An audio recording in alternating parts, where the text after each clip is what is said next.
Hello दोस्तों, मैं हूं शीतल पांडे और आपका स्वागत करती हूं अपने YouTube channel the hidden talent में। फ्रेंड्स, हम आज एक बहुत ही बेहतरीन टॉपिक लेकर आए हैं जिसका नाम है मैग्नेटिक मोमेंट। फ्रेंड्स, ये जो मैग्नेटिक मोमेंट है, इसे फाइंड करने की जो मेथड होती है वो मैं आपको यहाँ पे बताऊँगी। तो इसका फ्रेंड्स फार्मूला होता है म्यू इक्वल टू रूट में n into n plus two B M. Friends, यहाँ पे बी एम क्या है? बी एम का ये इसकी यूनिट है जिसे कहते हैं बोर मैग्नेटॉन। और यहाँ पे जो n है वो नंबर ऑफ अनपेयर्ड इलेक्ट्रॉन्स है।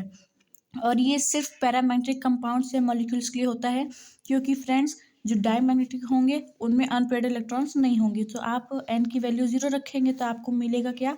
ज़ीरो ही मिलेगा। इसलिए हम सिर्फ पैरामैग्नेटिक कंपाउंड के लिए देखते हैं। चलिए फ्रेंड्स, हम एग्जाम्पल से समझते हैं। वेनेडियम 4+ के लिए हमें अगर उसका मैग्नेटिक मोमेंट निकालना है तो हम क्या करेंगे? सबसे पहले हम उसका कॉन्फ़िगरेशन करते हैं। तो फ्रेंड्स, वेनेडियम की जो एटॉमिक नंबर होती है वो होती है 23।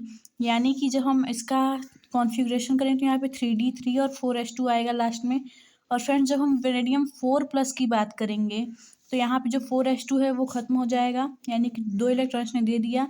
अब बचा 2 इलेक्ट्रॉन, तो ये 3d3 में से भी ख़त्म करेगा। तो यहाँ पे क्या आ जाएगा? 3d1। अब हम इसकी वैल्यू को इस फॉर्मूले में रखेंगे। तो फ्रेंड्स, यहाँ पे देखिए अनपेयर्ड इलेक्ट्रॉन की बात कर रहे हैं हम। तो अगर आप देखेंगे डी ऑर्बिटल में अनपेयर्ड इलेक्ट्रॉन्स कितने हैं? डी के 5 ऑर्बिटल बनते हैं, आप जानते ही हैं। यहाँ पे सिर्फ 3d1 है, इसलिए हम एक इलेक्ट्रॉन को फिल करेंगे। तो फ्रेंड्स, यहाँ पे अनपेयर्ड इलेक्ट्रॉन्स कितने हैं? एक हैं। ये जो है ये पेयर्ड भी नहीं है, अनपेयर्ड, यानी कि इसमें तो कुछ भरा ही नहीं गया। तो इसको तो आपको गिनना ही नहीं, आपको सिर्फ अनपेयर्ड गिनना है। तो अनपेयर्ड में हम क्या गिनेंगे? सिर्फ ये वाला गिनेंगे। तो एक अनपेयर्ड इलेक्ट्रॉन है तो हम एन की वैल्यू को यहाँ पे एक रखेंगे। तो फ्रेंड्स, इस फॉर्मूले से अगर हम देखें तो 1 इंटू में 1+2, तो ये हमारा क्या हो जाएगा? 3 हो जाएगा।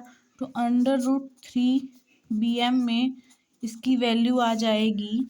फ्रेंड्स, √3 की वैल्यू हमारी होती है 1.73 बोर मैग्नेटॉन। ये हो जाएगा वेनेडियम 4+ के लिए magnetic moment 1.73 bore magneton. Friends, हम दूसरा एग्जाम्पल देखते हैं। दूसरा एग्जाम्पल है Cr3+ के लिए। तो Cr3+ के लिए अगर हम देखेंगे तो फ्रेंड्स देखिए, Cr3+ के लिए इसका कॉन्फ़िगरेशन करेंगे फ्रेंड्स। तो यहाँ पे हम लास्ट में क्या पाएंगे? इतना छोड़ दिया अगर 3p6 के बाद, तो लास्ट में हमें क्या मिलता है? इसका कॉन्फ़िगरेशन होता है 3d5 4s1। ये सिर्फ सिंपल Cr का होता है। लेकिन जब हम 3+ करेंगे तो एक इलेक्ट्रॉन ये आयनाइज करेगा, यानी कि एक खत्म। यहाँ पे 3d5 में से हमें 2 निकालना है, यानी कि यहाँ पे क्या हो जाएगा? हमारा 3d3 हो जाएगा और ये नहीं रहेगा, यहाँ पे 3d3 होगा। तो जब हम डी ऑर्बिटल के लिए देखेंगे, यहाँ पे जब हम डी ऑर्बिटल के लिए देखेंगे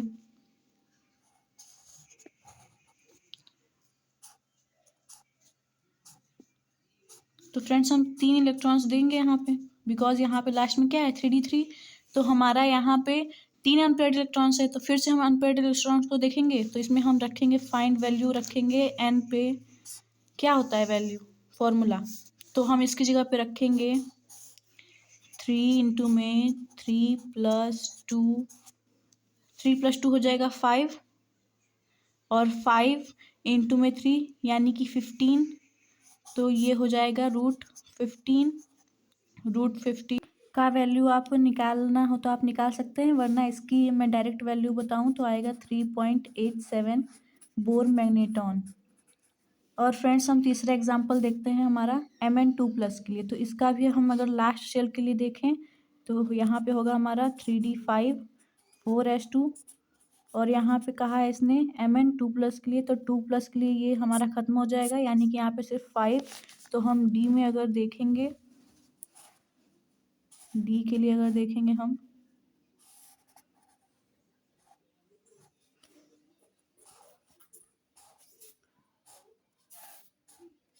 तो फ्रेंड्स ये ऐसे होगा। तो यहाँ पे अनपेयर्ड इलेक्ट्रॉन्स का जो नंबर है वो होगा हमारा 5। तो यहाँ पे हम फॉर्मूले में रखेंगे 5 इंटू 5+2, ये हमारा हो जाएगा रूट में 35। फ्रेंड्स, इसकी वैल्यू आएगी 5.92। Bore magneton. तो फ्रेंड्स ऐसे ही हम निकालते हैं, बस हमें फॉर्मूले को ध्यान देना है और अनपेयर्ड इलेक्ट्रॉन्स को ध्यान में रखना है।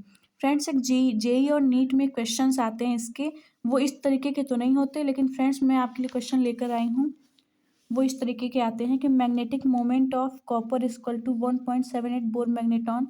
तो ऑक्सीडेशन स्टेट या नंबर बताइए आप कॉपर का। तो आपको पहले तो वैल्यू दे दिया कि बोर मैग्नेट्रॉन यानी कि इसका मैग्नेटिक मोमेंट इतना है। अब आप ऑक्सीडेशन नंबर बताइए।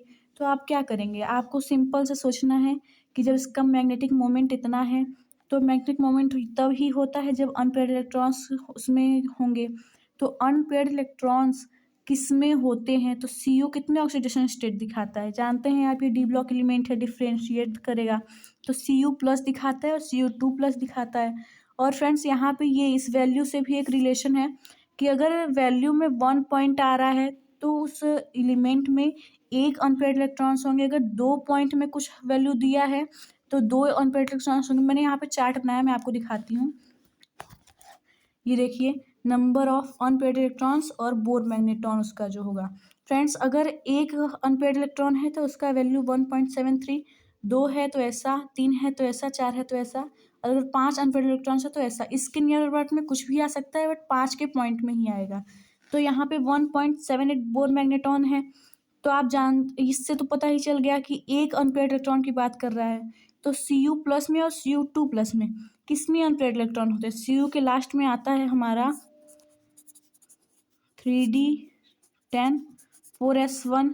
जब आप सी यू प्लस के लिए करेंगे तो ये खत्म, इसमें अनपेयर्ड है ही नहीं, ये तो फुल फील्ड रहेगा। जब हम सी यू टू प्लस करेंगे तो यहाँ पे बन जाएगा 9, यानी कि इसका जो ऑक्सीडेशन स्टेट होगा सी यू का वो क्या हो जाएगा, ये हो जाएगा 2।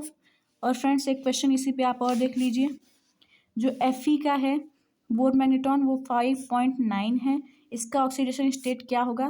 फ्रेंड्स ये आपको खुद से फाइंड करना है, मैं आपको बस एक हिंट दे रही हूँ कि 5.9 है तो एफ ई में 5 अनपेयर्ड इलेक्ट्रॉन्स होंगे। थैंक यू फ्रेंड्स, अगर वीडियो पसंद आई हो तो मेरे चैनल को लाइक और सब्सक्राइब ज़रूर करिएगा। मैं आपके लिए और भी ऐसी हेल्पफुल वीडियोस लेके आती रहूँगी। Thank you friends.